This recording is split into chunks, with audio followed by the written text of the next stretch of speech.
Welcome into another edition of the Going Deep podcast. Kevin Masseri here with Mike Bunt. We're talking some OTAs. We're talking DeAndre Hopkins, Bills watch. We'll break down some news, notes, rumors, anything that we see from the DeAndre Hopkins watch to date, and some side stuff that we have. Also talk about the team and what we have heard and seen in some more OTAs and some cool notes there. But we'll be right back with you. We're looking forward to it. Josh Allen looking deep, going deep.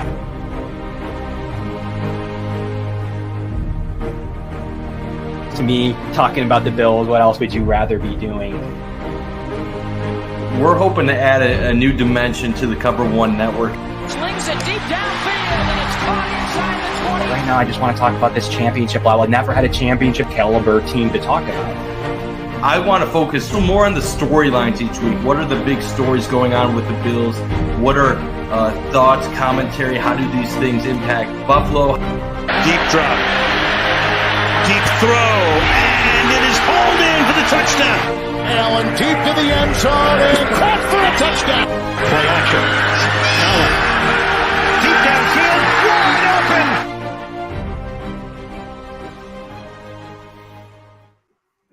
What is going on, everyone? We are back with the Going Deep podcast. Kevin and Mike here to break down DeAndre Hopkins' watch as we go through everything we've heard. We had some OTAs on the fold, some good notes from some of the new players, some interesting comments from the coordinators and position coaches. Mike, first of all, how are you doing today? I'm doing fantastic. It's an exciting time. The weather's finally turning into summer here in Buffalo. We have DeAndre Hopkins watch going on. So a lot of good things happening right now, Kev. We sure do. It is our first show, by the way, Mike and myself, without producer AJ. So we're doing this on our own. So we're all handling a little bit of the production, but we miss AJ. Congratulations to him for graduating, Mike. But it is officially DeAndre Hopkins' time. He was released from the Cardinals officially as 4:00. There's probably an early notice on that last week to see if they could drum up some last minute interest. Though I don't believe anyone was creating around $19 million in cap space to acquire the player, give up an asset, have to be under the cap, and still then make restructures and other moves anyways. So, the move for the Arizona Cardinals was to release DeAndre Hopkins into the market. And we've all heard a bunch of stuff to date right now on the situation. DeAndre Hopkins hires a new agent to go ahead and represent himself. He was self-agent for a long time. Decided that maybe if I'm going to get a really creative deal, I'm going to need an agent to help work this thing out. So he has done so. Adam Schefter was just on a podcast from today saying that he doesn't believe the Chiefs and the Bills are going to overspend here. There could be some wild cards. Would he want to re-engage with the Browns? The funny part is every time you hear something, it's like people saying, well, that team's not interested. That team's not interested. That someone's going to be interested in it. Will it be a wild card team? Will it be someone like a competitor looking to get their first ring? Those are a couple of interesting points of topic, Mike. But what is your initial reaction to the player being released? We've talked about him on the show a little bit, but give me your kind of up-to-date, kind of opinion. I do think him being released did change some things. You no longer have to give up an asset to acquire him. The money, though, has always been the sticking point with DeAndre Hopkins. The Chiefs and the Bills, the two teams that a lot of people would be the public favorites, I guess, in the minds of many, are two teams that have the least amount of money to give a premier wide receiver at the current moment. So you tie that together with Hopkins' comments about wanting to be with a stable organization, play for a premier quarterback, and try to win a Super Bowl. And it kind of sets up this dilemma of who's going to cave in this situation. Is Hopkins going to end up settling for less money to go to a winner like Kansas City or Buffalo? Or is he ultimately going to go to a team that isn't as good as the Bills or the Chiefs and get his bag of cash? So I think that's the great unknown at this point in time. And there's been a lot of speculation, but there really hasn't been much reporting. You're hearing people like Schefter say, well, people don't think it's going to be Buffalo because they don't really have the money. And he goes on to say the same thing with Kansas City, but then he says in the same podcast, I didn't get a chance to listen, but I did hear other people tweet about it, where he's saying, well, Kansas City does make sense because they can do these restructures. Well, here's the thing. The Bills and Kansas City both can make the cap space for this move to fit both of them. If Hopkins is willing to take a reasonable deal from either team. If he's looking for mega cash, you're going to have to then open this up to a bunch of teams that are outside the box, where you're suddenly bringing up the Cleveland Browns, the Dallas Cowboys, and a bunch of teams that we probably haven't even considered yet to this point. And to be realistic, at that point, you start wondering, well, he forced his way out of Arizona. Why would he want to go to another bad situation just to get another bag of cash that would be comparable to what he would have already gotten? Yeah, I agree. Like, for me, it's a matter of, if you were thinking about this from a perspective of the player now, let's take the teams out of it.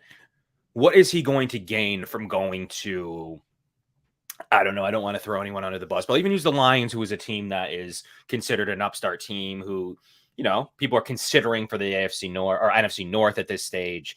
It's a team that, you know, many like. They think they have the pieces.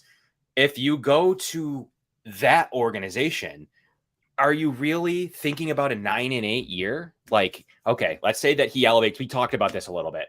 How many games? Let's start here, Mike. How many games does DeAndre Hopkins win for you? Whether it's the Bills, down even to the Lions. How many? What's the WAR? Wins above his replacement. So whether his replacement in the Bills case might be Gabe Davis, Khalil Shakir, whoever might take those snaps.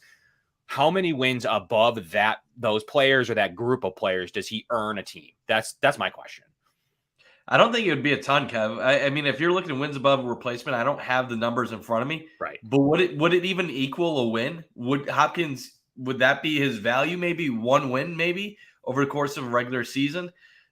You make this move because if you're the Bills or you're Kansas City, because you think in the playoffs he brings that clutch factor of where he'll be a matchup nightmare. But over the course of a 17-game regular season, how much does he improve you? If you already thought the Bills were a 12, 13 win team, does he make you a 14, 15 win team? Probably not. You're probably still in that same ballpark range of wins that you would have expected before the season. It's more of, if you're the Bills, like I said, their thinking is, come playoff time, teams aren't going to be able to bracket Stephon Diggs and just be able to shut down the other side of the field.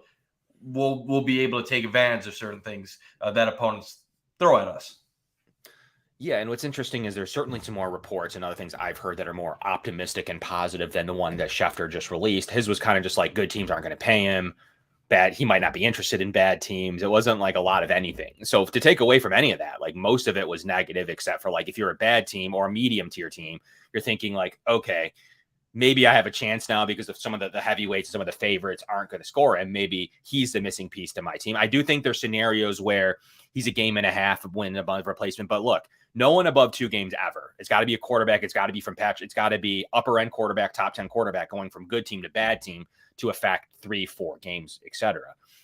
Now, situationally, you can be better. You can hope for a little bit more of a boost from the receiver room. You know, maybe contested catches, maybe Josh Allen's completion percentage goes up, which in turn should equal fractions of a win, depending on the stat, up till you get to a win, and then maybe a win and a half over the replacement in the Bills case. The Bills are already on a fine line, so maybe what it does do is it secures them more. Maybe it doesn't earn them a win, but it brings them to make sure they reach the threshold that they're hoping for. So that's also something that I will say kind of secures, locks them in to be more safe. You obviously have more depth. It is a situation to where you can be in a good spot if you have an injury as well. So for me, and also there are reports today that I saw where that there's some AFC from Dove Kleinman and Bro Bible that he is are running, that some teams think he can't run routes anymore, that he's slower. He can still, some AFC executives said he can still win contested catches, but really is he himself? They don't know. So there's definitely been some reports about all of this, though. Like that's the thing that, like, is to me not making sense. So you have certain people saying, well, the public perception of D-Hop is different than what teams have of D-Hop. Well, if that's the case, in the reports of Ian Rappaport, where he's saying this could be a long wait for him to find a team, and that he might not even command the money that Odell Beckham Jr. just secured earlier this offseason. Well, if that's the case, then why couldn't the Bills or Kansas City secure him? If there isn't going to be a bidding war from outside teams, why are some of the people automatically discounting the Bills in Kansas City at this time? So I think the assumption from Schefter and an article from Pro Football Talk earlier is that they believe D Hop is going to want to get his money. Well, it's one thing if a team goes out there and offers him 20 million. Okay, of course you take the money, no doubt about it, as long as the team isn't a situation like the Arizona Cardinals.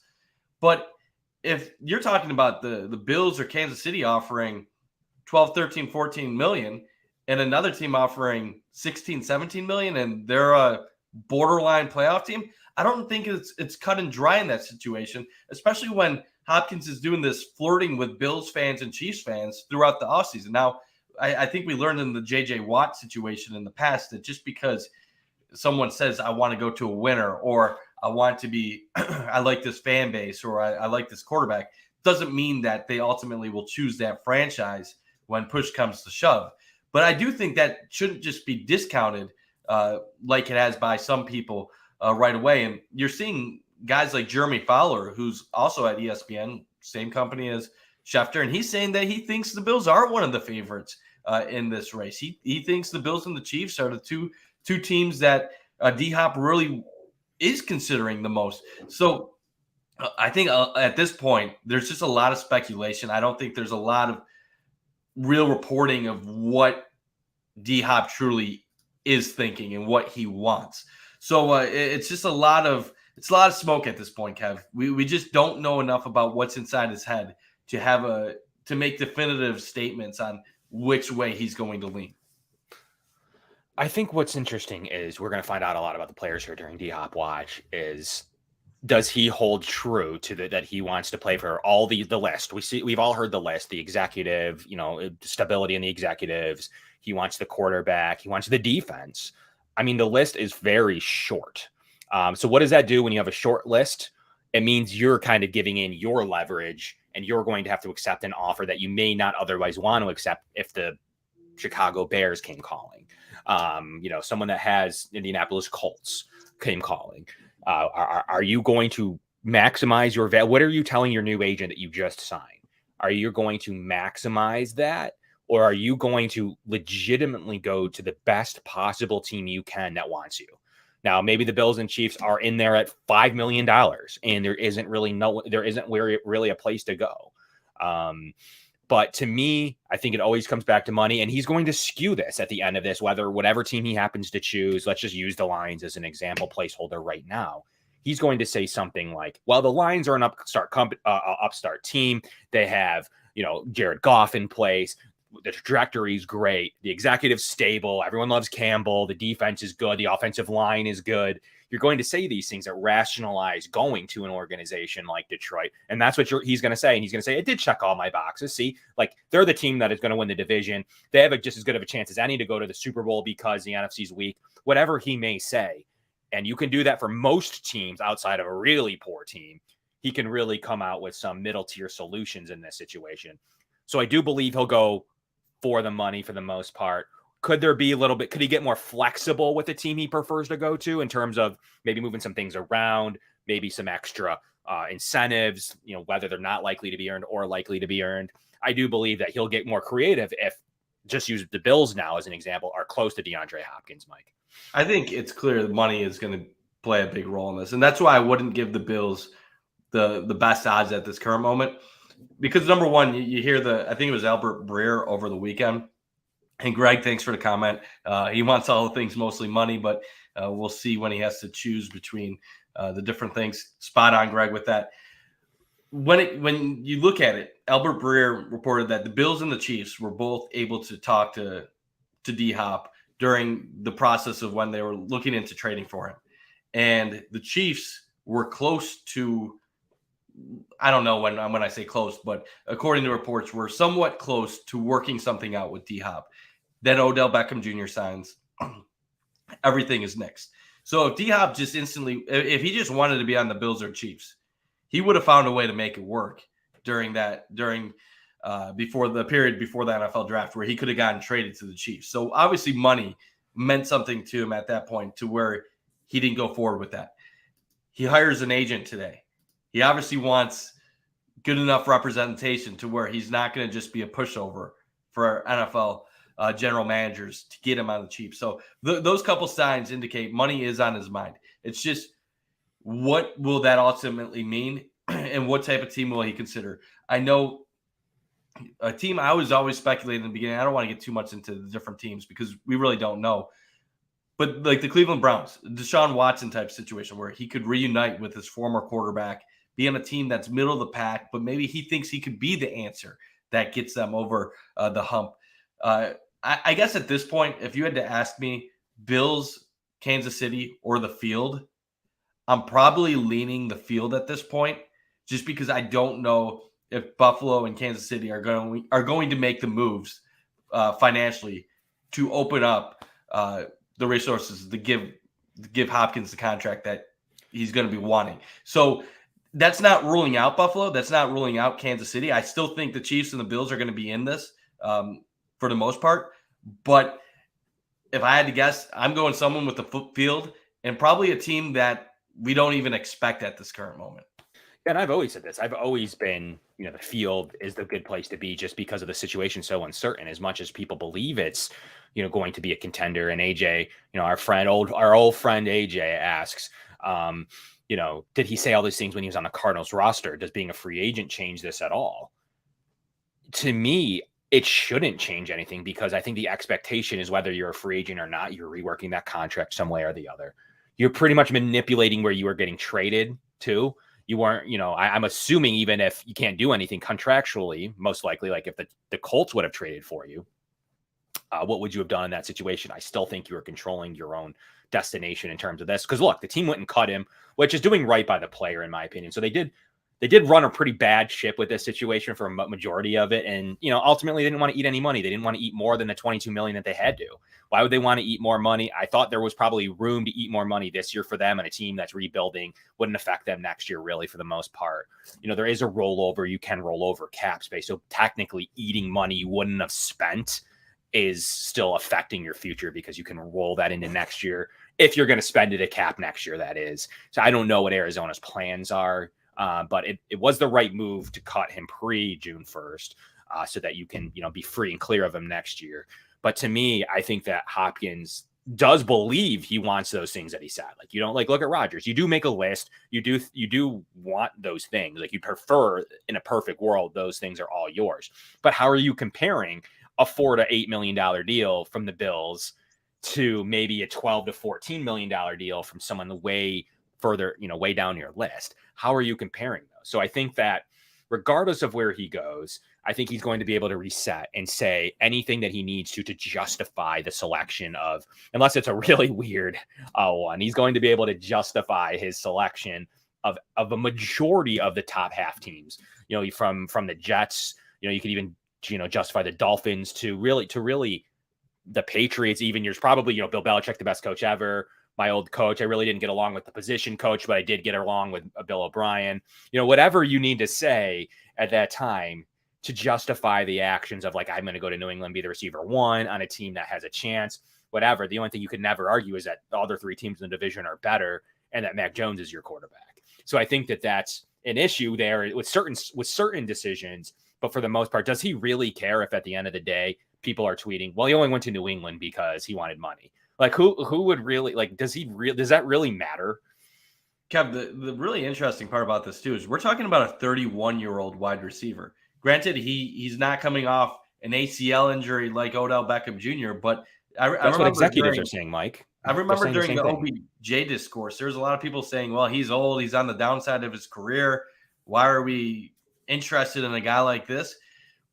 Well, we don't really know what the Bills' actual interest level in DeAndre Hopkins is. We know that there's some mutual interest. They at least have looked into the possibility. They have decided it's worth inquiring about, but we don't know if D-Hop is a guy that the Bills are willing to give a $15 million a year deal to, or if it's something where, well, if he's willing to come here on the cheap, like $7-8 million, we would obviously accept him in that scenario. Obviously, we know D-Hop isn't going to go to a team for under $10 million, but it will be interesting if it ever comes out, the actual interest level, because we know Bean is a general manager that inquires about almost anybody in the league. whenever there's a player available, Beane is looking into it. He doesn't close his doors on improving the roster to almost anything as long as it makes sense. But that doesn't mean that Beane is all in. And I think there's going to be a portion of the fan base that's going to be really upset and disappointed if DeAndre Hopkins doesn't become a Buffalo Bill. And I don't get the sense that the Bills right now feel that same way.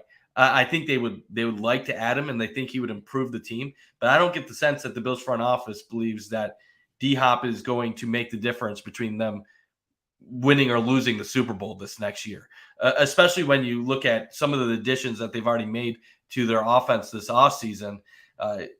Obviously, D-Hop would be a star, but when you're getting past, once you get to around age 31, how many other teams are even going to offer him more than a couple years at $15-16 million? Like, you talk about the Patriots as being a team interested.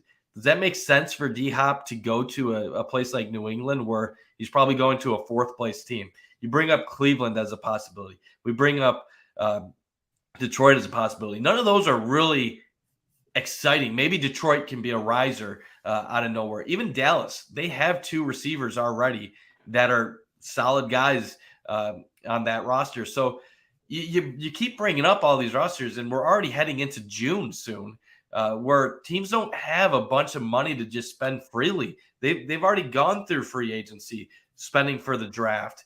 This is not a good time if you're DeAndre Hopkins and you're looking to get a bunch of money, because not many teams are gonna throw that at him. And I think it's entirely possible that some of the GMs that might be in this might just be trying to wait it out and just say, here's my number, and if you don't like it, call me back in like 2-3 weeks if you're still on the market and you change your mind.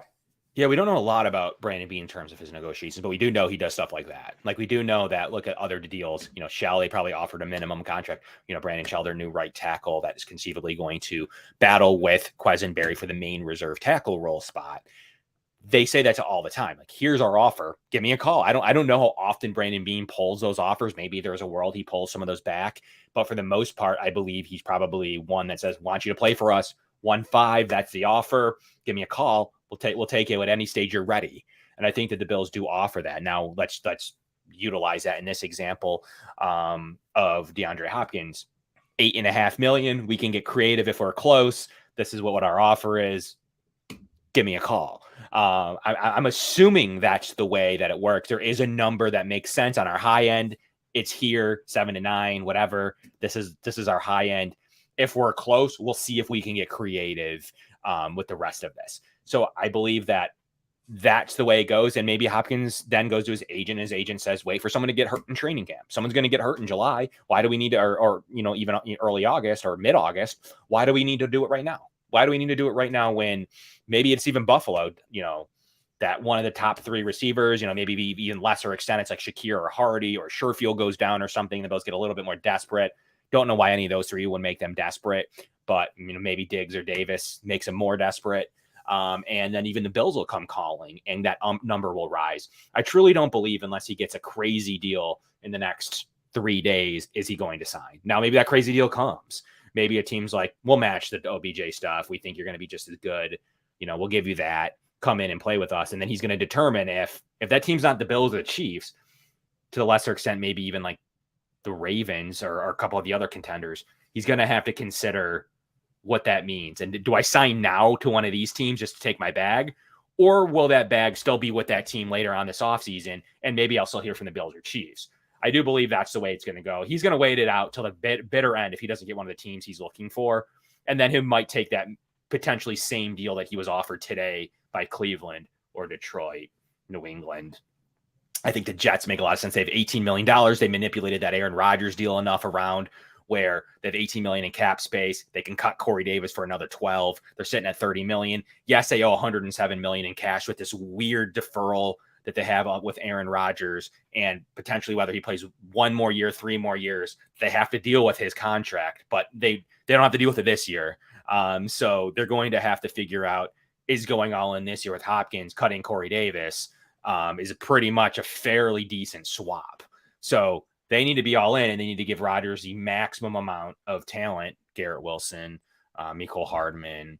You're going to give him the maximum amount of talent that you can, right now, Alan Lazard, to win it. So I think the Jets are the one that sticks out to me just because of how desperate they've shown to be to trade for a 40-year-old quarterback at what he cost, what stage he's at in his career. That clearly doesn't bother him, Mike. So I do believe the Jets are one of my top, and then Cleveland are two of the teams that aren't the top end teams. I think those two teams are my wild card teams, with Detroit as another candidate of coming in strong here because they have a winnable division. You could put your owner. They might not have the most upfront cash type of ownership. Their cap space is fine. They might have a reason to, because they can say, look, like we could be a player away from winning this division. So that's why, we have $23 million in cap space. That isn't an issue. But can we come up with some cash to sign him? So I think for the most part, I don't know how much of an OBJ situation it's going to be, like how long it goes. And even if I was a team, I'd want this guy in camp in the next, even at mandatories is still, you want him to get acclimated to the offense. You want to get him going. You'd like to get him all of his reps in training camp and some preseason games with this offense for the most part. So it's still going to be a challenge, but at the end of the day, Mike, if he's not getting the offers that he wanted, he may have to wait it out just to see if the Bills, Chiefs, maybe Ravens, whatever his real top three is, come available to call me and not just jump on the Lions offer, the Saints offer, the Patriots offer. Maybe the Jets can do enough to convince him. It depends on how patient he is and how much the money versus the teams he wants to play for factor on his mind. If he's set on like I got 3 or 4 teams and that has to be one of those, yeah, this could take a while. If he's open to going to a situation that doesn't fit all the criteria he's looking for, well, then maybe he could have a team as early as this weekend or even before then. But it really all depends on what he's going to end up looking for. The thought, I think, from Schefter and some of the other insiders on why this could be a while is because they don't think the Bills or Kansas City are going to budge in their line of thinking. So if Buffalo and Kansas City don't budge, that means Hopkins will have to budge on what he's looking for in a franchise. So that's why I think there's a belief that this could take a little while, because if DeAndre Hopkins, say he was set on Buffalo, Baltimore, the Chargers, Philly, teams like that, Kansas City, if they don't come calling his phone, he's eventually going to have to decide, do I go to lesser organizations where they're offering me better contracts, or do I decide to take a 1-year deal with a team and try to go win it? So ultimately, it all depends on how this plays out. We don't have any idea at the current moment. Adam Schefter feels strongly enough to go on a podcast and say that he doesn't think the Bills are likely going to be at this cost, at the cost. So, but he did say they're part of the discussion at the current moment. But I will say this: normally when Adam Schefter says stuff, he has a pretty good track record. He didn't get to be the face of NFL reporting at ESPN by accident. So if I was a Bills fan, I would feel a little more pessimistic now about my chances of the Bills getting DeAndre Hopkins than I would have earlier this afternoon or morning waking up. I know you've been pretty persistent the last week since he got cut that you thought that Buffalo might have a 40% chance of making this happen, which some people would say that's optimistic. Other people would say, well, we still have less than a 50-50 chance at this point in time. I think if I was a betting man now, Kev, if I was at that 40%, which I didn't really have an official number, I'm probably down to 25%. It's possible. I'm not going to discount the Bills' chances, but something is going to have to change in DeAndre Hopkins' camp in order to make the Bills a possibility. I don't think Brandon Beane is going to just be throwing him what he wants right off the bat. So if it does happen with the Bills, and I could be completely wrong, I don't think this is something where if it ends up being the Bills, it happens this week. I think if it's the Bills, this is something that ends up being the result of a waiting game after not getting what he wants from other organizations. So, Mike, to recap, where would you say the time frame? If it was the Bills, where would you say that gets done? What is the date that happens? What's your prediction? It depends on how patient he is. Now, I saw RJ was saying that D-Hop wanted to be with a team by training camp, get acclimated. I don't know if he said that or if that was something that was reported, but if it is the Bills, I would imagine it would be a week or two from now. After waiting for some time, not having anything come to fruition, and then decide, you know what, these other teams aren't offering me the money that I want. The Bills and Casey are right around where they were. They're a winner. They have the franchise stability that I like. They have the quarterback that I like. You know what? They're offering me $10 million. That's better than taking $12 million from Cleveland or Detroit or New England. I'll go to Buffalo. But I don't think that's something that would happen this week. Tommy's saying here that Jeff Darlington said on ESPN he thinks D-Hop's down to the Bills and Chiefs. It's very possible. It's so tough because we don't know what's really going on. We know what D-Hop has been indicating to us. We also know some other facts. Obviously, we reported from our Cover One account that they've been looking through some stuff with Trey White and his medicals. Now, could that be independent? I guess that's conceivable that it's independent of anything that's going on, that they're looking at potentially maybe at the end. Maybe they'd want some in-season money. Maybe they're deciding what to do if they get the player, if they can trust that need to extend money out. Basically, you save cap space this year, Mike. It's as simple as this. You save cap space this year by pushing it out to future years.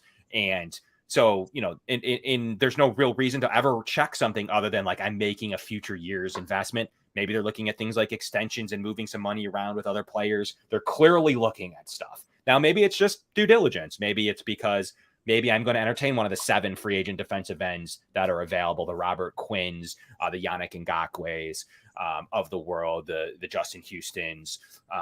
So there is. I'll throw something at you, Kev. Yeah, go ahead. Realistically, I know this isn't going to be – a lot of fans aren't going to probably like this. What's a bigger impact for the Bills this upcoming season? Adding a guy like Yannick Ngakwe or Justin Houston or a Melvin Ingram, or adding a DeAndre Hopkins? I know Hopkins is the fancy name, but the Bills' offense was already number 2 in the NFL last year, and they already worked on fixing their offensive line this offseason. They added a big slot in Kincaid. They added a couple running backs that should give them some more versatility in their run game. Does D-Hop help this team more get over the edge, or is it adding another solid player to the DN rotation where you could have a Yannick Ngakwe or Justin Houston that could be a 9-10 sack guy given a strong season? What do you think would ultimately help the Bills more going forward? I mean, I'm having a hard time because I think the DN rotation is better than we ended the season with, and there are still some stats that show they were pretty decent at win rate in the playoffs, much to our chagrin. I think with Vaughn coming back, he thinks week 1, but absolute worst, he says 4 weeks. So that's interesting that he's in the 1 to 4 week camp. Unless he's fully ready to go week 1, I do think they'll put him on one of the lists. Whatever one is behooves them more to put him on. And they're both for PUP and IR, both 4 weeks now. So whatever one, you can be around more and practice more, whatever the intricacies of those rules, he'll be on one of those lists for 4 weeks, opens up a roster spot. And I do think that's a good time to try out young players. I don't know how much of that the end over Boogie Basham and AJ Epinesa affect the team. Maybe it's more than I'm saying. But I do think a second premier target on offense where you win the game, where you're going to beat players like Mahomes, you're going to be able to keep up with Joe Burrow, with the weapons that Joe Burrow has. I do believe that truthfully, we're talking on a 1 year base. We're not talking in a 10-year span. We're talking on a 1 to maybe 2 year basis, that I do think locking in the receiver 2 at a fairly reasonable rate, when really a receiver 2 is going to cost $20 million for the most part for someone good. That's what Higgins is going to get paid. Jamar Chase is going to get paid. They're going to have to let Boyd walk most likely. So that's what I mean, that at some point, these guys make $20 to $30 million long term. So I think for the Bills to think that they can get a guy, even if he's older, on a 1 to 2 year basis at some type of half reduction, I do believe that is valuable enough to my own internal war to go that route. I don't believe. And who said you can't do both? Maybe you can't get Yannick Ngakoue, but maybe you can get someone like Robert Quinn or somebody else toward the middle or bottom, if you want to call it, of the 7 vet defensive ends that, in my opinion, are all going to affect playoff teams this year. I think all 7 of them, by the time September 1st rolls around, or the majority of them, are going to be on some of these playoff teams like the Chiefs and the Bills and others. So I don't think that you need to go for the top of that list. I think you can settle a couple ticks down and you're going to find somebody, the David Edwards of the world, the Taylor Rapps of the world, that'd be willing to take $2 million, and the Bills will find money for that rather than someone that's going to cost them an arm and a leg. So to me, I pick Hopkins for this reason. I think that he can affect the offense. He can get the identity going. He gives you another out with Dalton Kincaid, with Gabe Davis, with Stephon Diggs, with James Cook, with Dawson Knox, with Trent Sherfield, and Hardy, and a couple of guys that look good today in OTAs, Mike. So to me, I do believe that he adds to a dynamic offense and he helps improve Josh Allen in a way that's really important this year and helps Ken Dorsey have yet another outlet that he has to work with. That he can figure out, because look,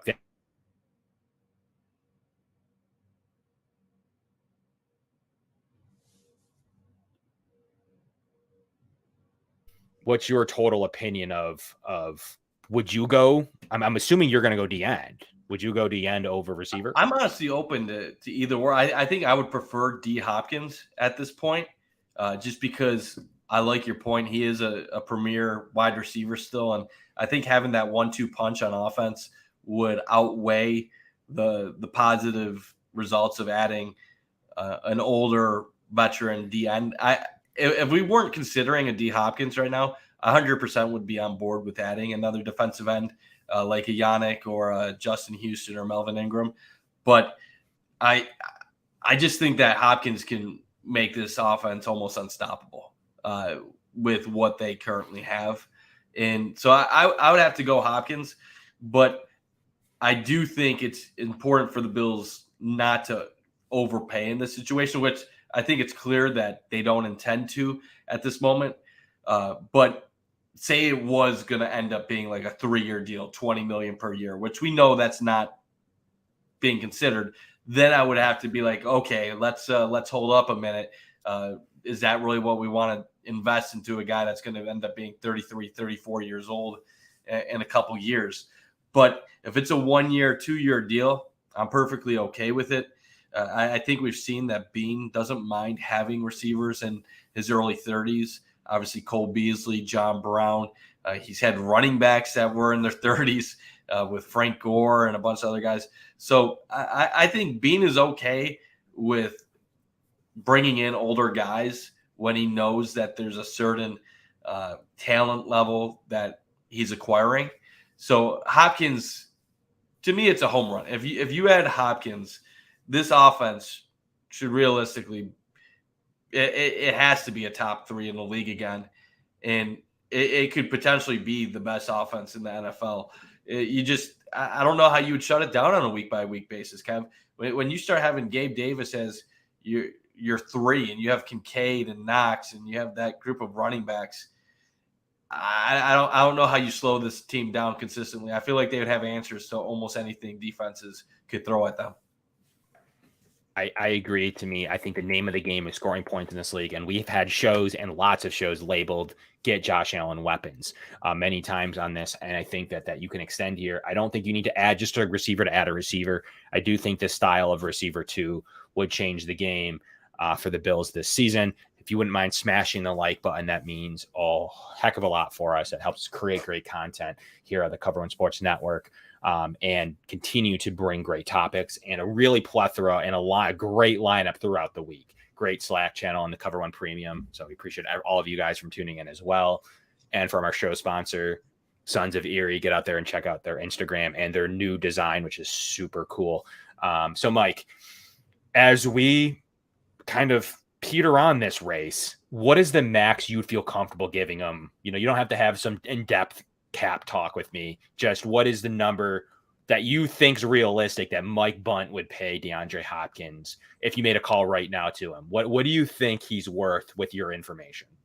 So I'll preface this by saying I'm not a cap That's guru like yourself and Greg Thompson. If we're looking at money, I can't go above 20. I feel like a wide receiver like DeAndre Hopkins, if he wasn't 31 years old, coming off some injuries and the drug testing and some of the issues that he's dealt with in recent years, he's a guy that would probably command over 20 million per year easy. But hearing about his market, the timing of all of this, I'm thinking 15 to 16 would be probably on the high end of what teams would probably be looking at paying him now. You know how I roll, Kev. If Brandon Beane has a number he's okay with and he can make it work with the cap, I'm not going to complain about it. If you can find a way to work it in and not screw yourself over for years to come in the future, I'm really not going to be upset if it's 2-3 million higher than what I personally would do myself. And I think that, the ceiling isn't necessarily the $19 million he would have earned anyways, because there's different ways that you can structure deals when you're a free agent as compared to taking on. You need to clear the entire contract to take on the player. That's difficult to do. And then you can restructure him. So you're kind of double dipping and needing to restructure when you trade for a player. But when you sign one, you can probably pay a little bit more. But I do still believe the cap top is still around what OBJ got. So he may think he's better than OBJ and want a bigger deal, but I do believe that's about the top of his of the end of what he'll receive. Did you see Greg's suggestion? Yeah, I've seen a couple. Do you think that would be what the Bills would be thinking along the lines of that? Yeah, I think that there's a couple ways to get creative here, and it's just all what you're going to do that helps you with spreading money out. So I think that's what I said earlier in the show, with when you're getting closer to having a deal like with DeAndre Hopkins, then I think that's when you can enter like the creative phase. And the creative phase is, let's throw some not likely to be earned incentives in there, maybe some that are, some active roster bonuses. Let's try to get there so I don't have to pay the piper right now, depending on what style is it likely to be earned or not likely to be earned. And let's see if we can do something where we push it toward the end of the cap and I have room. I have time to think about what restructures I want to do toward the end of summer, that kind of thing. So I think that being creative with the team. So if the Bills and him are close, let's see how we can get there, and let's be as creative as possible with a contract that will work out the best. And that's truly what I think. Well, that's why I think you need to get close. And then if you're sitting at the negotiating, and I say this all the time, if you're at the negotiating table with somebody, let's use Hopkins for this is what we're talking about. You're at the negotiating table with me for a reason. That means we're fairly close. Outside of things go sour and south quickly, you're talking to me for a reason. We're at least in the same stratosphere of a deal. I think those are the times that you're going to start to be creative with a structure of this scenario. So, but for the most part, there's tons of void years. The OBJ is pretty much also another blueprint to what a team's thinking. Because yes, I think they paid a little bit too much for him, but still, that just shows you kind of what the mindset was of a deal. 1 year for $15 million with some extra bonuses in there. His base salary is only $116, which is vet minimum. They're spreading out the majority of the guaranteed signing bonus throughout the course of his deal, $13.8 million with 4 void years, meaning that the Ravens are borrowing $2.7 million for the next 4 years to pay him this year. So most people will say the cap goes up so much that that's not really a big deal. Also, those void years act as placeholders. If you ever do want to give him a deal, you can work in those void years into your deal, but they would become due on your cap if you don't, if you cut him and you don't sign him next year. So you're borrowing from next year, the next 4 years in OBJ's case, to pay him this year. And I do believe that kind of structures what's going to be considered here, especially to a team with limited cap. A team that has a lot of cap space that he chooses, they can do whatever they want.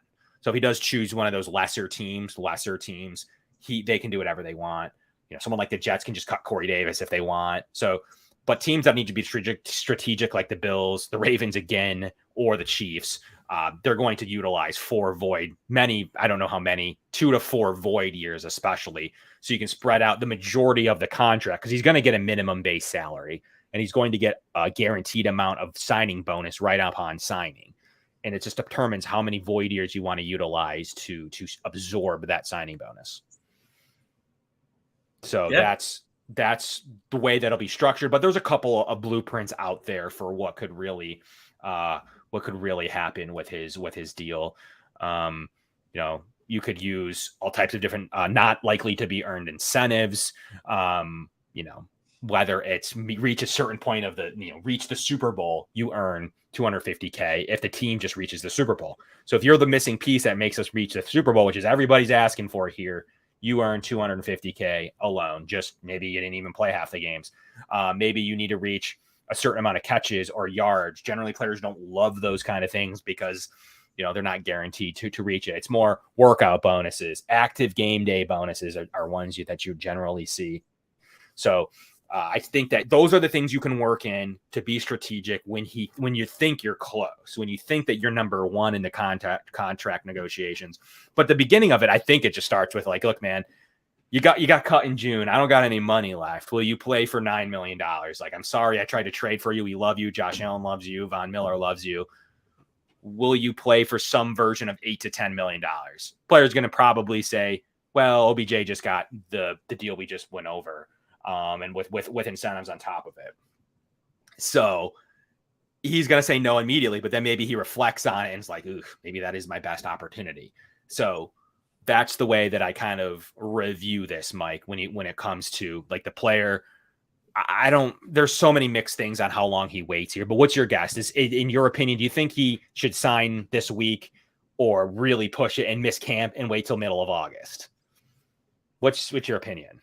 I think he's better off signing this week if he wants to make an impact this upcoming season, because playing in camp, getting acclimated with whatever quarterback you're going to be playing with is going to be important, getting the playbook down. I think when you're 31, if he's not going to get a three-year deal, long-term deal with a team, he could be playing on just a one-year deal this year. So how he performs this season could make a big impact on whether or not teams going forward might even consider giving him a multi-year deal in the future. So I think the most important thing, if I was DeAndre Hopkins this year, would be find a good situation to where I have a good, solid quarterback. I can put up some numbers, and I can hopefully then cash in maybe one more time in free agency. I'm not saying mega deal, because obviously once he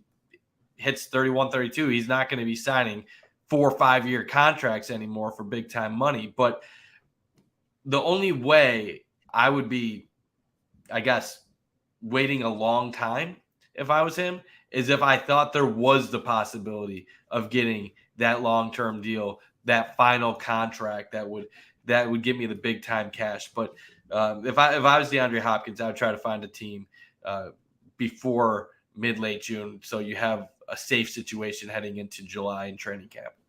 Right. And I think it's a good question too. And I want to talk about is, does he securing a new agent help him, or does it complicate things or delay things? What's your opinion on why would a player want to go get an agent? Obviously you want a creative deal. You want to seek as most money as you can. You can still do those things without an agent in theory. Does your opinion state that an agent might press him to make a decision quicker though, compared to a family member or yourself? I think it does. Yeah. I think an agent in your ear says hey man, you should probably get into camp and take this. What do you think? Yeah. I think it speeds it up. That's my opinion. An agent wants to get paid. So you don't get paid if you're not signing a deal. So I think it does help the process overall, because an agent's going to be in DeAndre's ear telling him, this is what the Bills are offering. This is what this team is offering. They're not going to budge too much. So it's not worth your time waiting this out or going in this direction, that direction, whatever.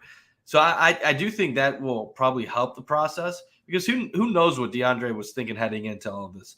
But I do think that'll help speed things up, and hopefully for our sake, because I don't know if I can go another couple weeks talking about DeAndre Hopkins watch. I'm going to want some updates eventually here, Kevin, just because it feels like, not that this is anywhere close to what OBJ watch was, which lasted over half a year, but this is really something where for the sake of Bills Mafia and the Bills fans, I would rather get this resolved sooner rather than later, so the Bills can move on as an organization and figure out what their plans are going for. Because if you do add on DeAndre Hopkins to your organization, you are going to be changing some things.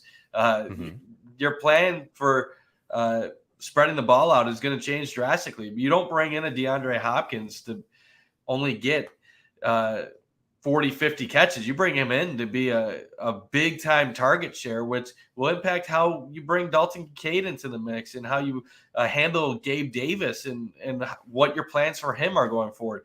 And it could trickle down all the way to Khalil Shakir and Hardy and the bottom depth of guys as well, and what their roles can be. So if I'm the Bills, ultimately, I as a fan, I want this resolved by the end of this week. But I think realistically, it could go another couple weeks.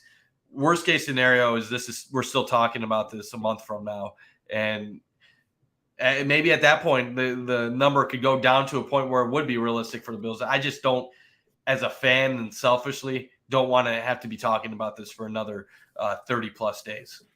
Yeah, that's selfish. We're going to talk about it for as long as we need to here on the Going Deep podcast, across social media and others. It is great discussion, and ultimately I do think that the Bills will come to the table and say, like, look, man, we're trying to implement an offense, we're trying to get our quarterback and our offensive coordinator going.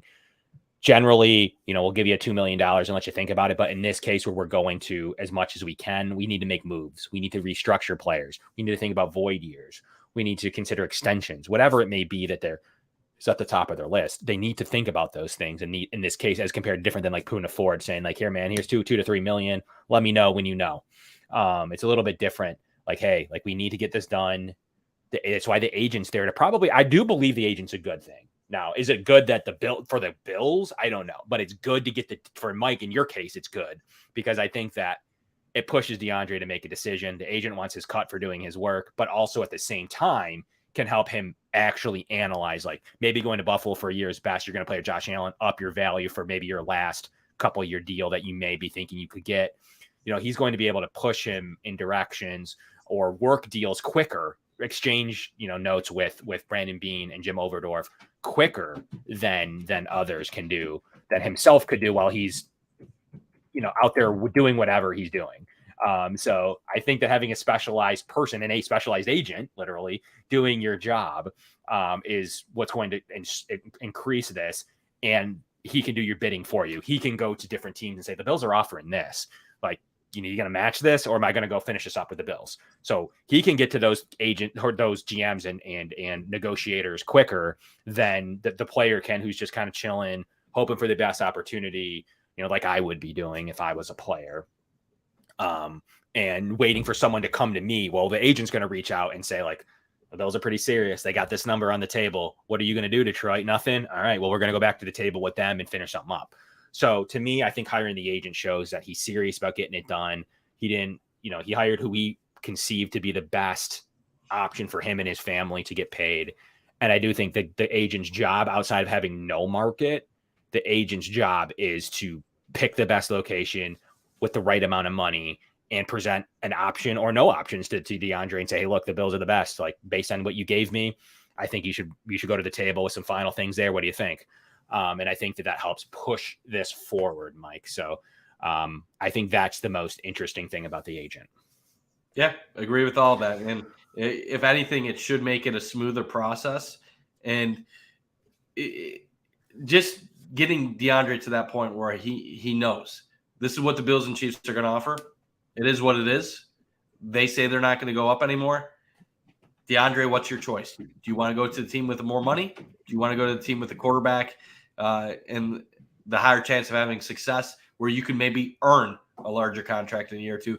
Agent will present all of that in an easy to absorb fashion to where you can make the best decision with the most clarity to move forward. Now, ultimately, DeAndre Hopkins was probably going to make whatever decision he wants to make in the end. But I think it's easier for teams when they're dealing with an agent where they can relay things with one person than it is going with a player and not always knowing where you are and where things sit.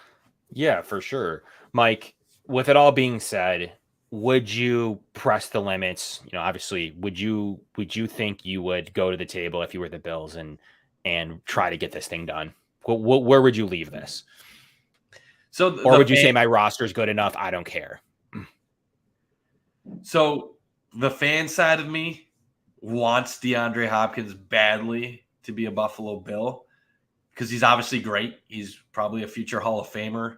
He's been tremendous. I look at how dynamic Josh Allen is, and then you add another dynamic receiver to the group of guys here, and I feel like the Bills' offense would be unstoppable. But then the thinking side of me adds in he's 31 years old. Does he really is he really the one guy that helps you go over the edge and win a Super Bowl? How much better are you with him than without him? And is he worth giving $15+ million a year to when you already have salary cap issues? And then if you do the void years, you're putting even more money into the future, which is eventually, I know people joke about the salary cap being a myth, but eventually you restructure enough deals, you push enough money into the future, you are going to make it tough on yourself to make certain moves that you want to make in future years. I think I want them to go for it. I want them to give it their all, but I don't want them to cross the threshold of being stupid just to make it happen. If that makes sense, Kev. I want Bean to be diligent, but also hold to what he values in his value system. Don't cross that line of being stupid just because you desperately want this guy on your team. Yeah, I think the agent is a thing that everyone's been asking about. Like everyone's kind of curious about the agent, why he hired an agent. I think any player wants the most money possible, but I think realistically they want him to handle the work, get creative with some of these bonuses that may be over someone's head that's not an agent. Like, hey, I don't fully know what they're talking about with some of these likely to be earned incentives. Like, will I reach these or not? And I think that an agent has a team of people that can get offers out, can talk negotiations, and can get things done quicker, more organized, and faster than a player who may be worried about working out, spending time with his family, other things that players worry about, running his life, and have the agent do it. I think that means he's serious. I think that that's better than a sign where in a month he try to do it himself, and in another couple of weeks he hires a new agent. Then he's kind of looking around. I think hiring an agent shows that he is looking to get a deal done in the next. To me, it points to that. It doesn't mean it'll play out like that, but to me, an agent isn't going to generally suggest, especially if you're ready to play, you're healthy, you're ready to go and get in a team. He's not going to suggest you just wait around. He's going to suggest like, hey, there's no market for you, so we have to wait around. But if there is a market, I do believe that the agent will want to get him in and signed. And look at even the Poyer situation where he changed agents to someone more prominent. Signing an agent indicates you're anticipating a market, right? And you know that you're going to have to field through a bunch of different offers and interest from different teams, and you don't want to make a rash decision without having a complete understanding of the facts in front of you. So it's good on DeAndre Hopkins to have an agent, because now he's going to have the proper information he needs to make the best choice for himself. And the updates to Hopkins, as the last hour, I think Tommy already gave us one. Jeff Darlington on SportsCenter said the Chiefs and the Bills are the front runners. Pro Football Talk on the Rich Eisen show just said the Bills and the Chiefs are the two teams to watch. Should both be motivated to keep each other away from each other. So I do believe that Adam Schefter's thing is more like, hey, the Bills aren't going to be in a negotiation, like a huge bidding war. Probably true. But I think that's the only thing I took away from Adam's report. Yeah, Adam's report was more speculation than anything. It wasn't really reporting. Take it for what it's worth. Like I said earlier, Adam Schefter is right with a lot of stuff. So I do feel a little bit more pessimistic than I did before he reported that. But it wasn't like he said the Bills have no chance. He even said, never say never. He just said he didn't anticipate it. Kevin, it's just going to be really interesting how this plays down. When you're talking about the two teams being the favorites with cap space, $1.5 and $2.5 million, it makes this really complicated because all signs look like DeAndre Hopkins wants some money. And when the two favorites are the teams with the least amount of money, it's just an interesting dynamic that's set up here. And then you even factor in your role with each team. Kansas City has a void at number one wide receiver right now. And I know a lot of people are saying that Kadarius Toney could be that guy in the future and that the Chiefs have a lot of faith in him. And that's why they traded the Giants to acquire him. D-Hop would go straight to Kansas City and be a big-time target for Pat Mahomes. Obviously, he has Kelsey, but it is a little bit more crowded in Buffalo right now with the guys that the Bills have at receiver, counting Kincaid as a pass-catching weapon as well. And obviously, he still comes to Buffalo as number two. He's going to get a lot of targets, a lot of balls. But it is a little bit clearer path if he went to KC. Not saying that's where he wants to go or that's where he's going to go.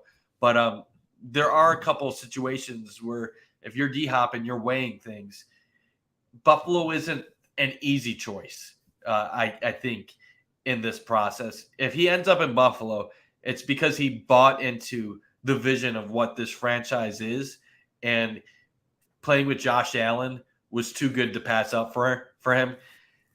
We've heard the things he said. He wants to play for a great quarterback in the league. He mentioned on the one podcast that he's respected the Bills for a long time, and that's part of why he even valued his Hail Mary catch so much against the Bills, because he respects how good the Bills defense is, and that this is an organization that he's watched from afar. So that's all good. But at the end of the day, does that push you to go to a team over money? Does that push you to go to Western New York over joining a Super Bowl contender? We just don't have the answers to that right now, Kevin. And a good point by Johnny Thunders. He's going to see a lot more one-on-one coverage here. True. Like, he's absolutely part of the factor here is premier quarterback, passing offense, premier number one receiver, other options, developing running back that they want to get utilized, a lot of things that would help him out as compared to another situation where they need to win now. They need to win. They need to press. Jared Goff needs to prove he's the best. Watson needs to go out and do his thing.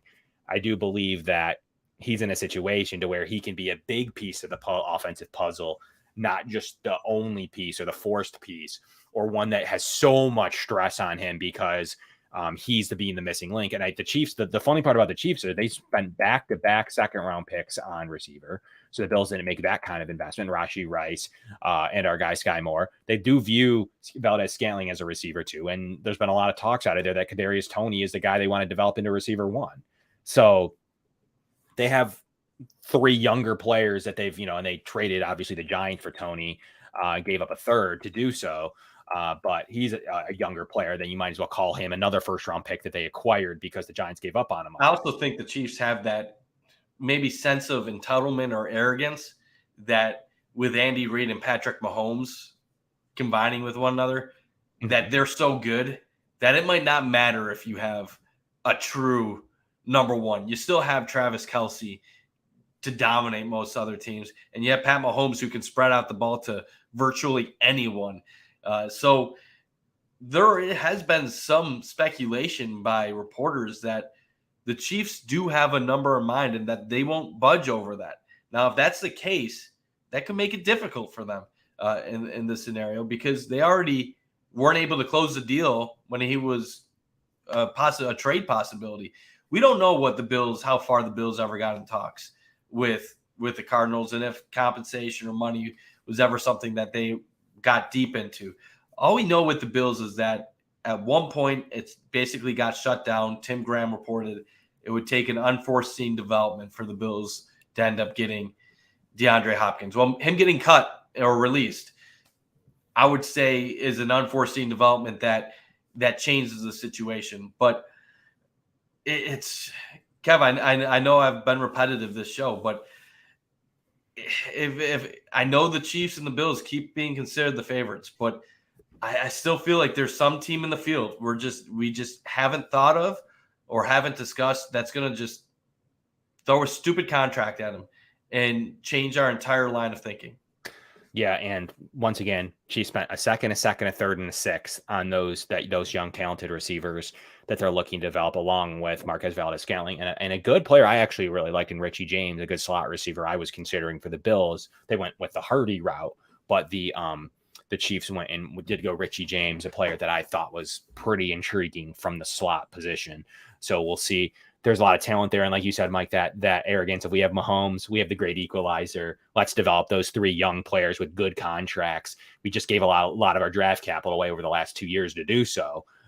So I think that could play a role in their decision. And I truly believe they're not going to be in a bidding war for sure. They're going to be a team that says, similar to the Bills, maybe the Bills get a little bit more aggressive to keep them away from KC. They're going to be like, hey, here's $7 million. This is all we're going to do. This is all we're going to make room for you. Yes, we have some simple restructures. We have some deals to do with like Chris Jones and Patrick Mahomes, but you got to be careful with huge contracts like that or the restructuring, because you want to give Mahomes a new deal at some point, and Chris Jones, you need to work on a new deal too. So, those aren't necessarily players you want to just mess with super easily. So with all that being said, Mike, this was DeAndre Hopkins' watch. We went over a lot of different attitudes, from why he would sign an agent to what maybe the Bills are thinking, some likely destinations, like we said. So we had a pretty action-packed show. If everyone wants to smash that like button for us, that means a whole lot. We appreciate everybody staying, all 110 of you. If you could smash it, it would be great. Staying on for D-Hop watching. We'll be live. Trust me, we're behind the scenes working, people we know, some connections we have, to bring you anything breaking that we have at any point. And we'll be right back live with you at any time to discuss this if we do hear wind of it getting closer, or something, even more further along gets done. Someone will be back with you, and we'll probably have a D-Hop special continuing on this DeAndre Hopkins edition. And hopefully it's good news. Hopefully it's not one of these things where he signs with the Green Bay Packers out of nowhere. Just out of left field. I do believe we're probably in the right category of Bills, Chiefs, maybe Detroit, Cleveland, Jets. It's some form of this mix mosh of, I think we're on the right path here. I do not believe he goes with a team that's non-competitive, but I've been wrong many, many times. But I don't believe in this case he's going to go with a non-competitive team. I do think he's willing to tell his agent, get this done. I want to play with 1, 2, or 3 teams. Please get this done. If they're not interested, we'll go to 4 or 5. But really, I'd like to play with 1, 2, or 3. This is where I want to go and win. I think that there's some truth to that over whatever Odell Beckham Jr. did. And he still ended up at a good team and a good situation. He didn't go in fairness to OBJ, he didn't go and sign with some losing organization. He did sign with a team that's stable, that usually wins, that almost won in spite of not having a quarterback, that took a guy trying to jump over the pile at the end of a game to lose in the playoffs with the backup quarterback. So they're a stable organization where he's like, technically him and Zay Flowers are their top options. So he still did what was right by him and did choose a winner. And I do believe Hopkins is going to as well. It's not going to just be some bag thrown at him by a team that's non-competitive, Mike. So from the Going Deep podcast on the Cover One Podcast Network, I'm Kevin Masseri. That's Mike Bunt. Tune into all of our shows this weekend. Like I said, if anything happens on the Hopkins front, we'll all be back with you. But if not, we'll see you next week, Tuesday at 7. We're looking forward to giving you some great off-season shows the entire summer, and we'll be back with you in 1 week from now. We'll catch you guys all later, and thanks everyone for tuning in from the Going Deep podcast. Josh Allen, looking deep, going deep.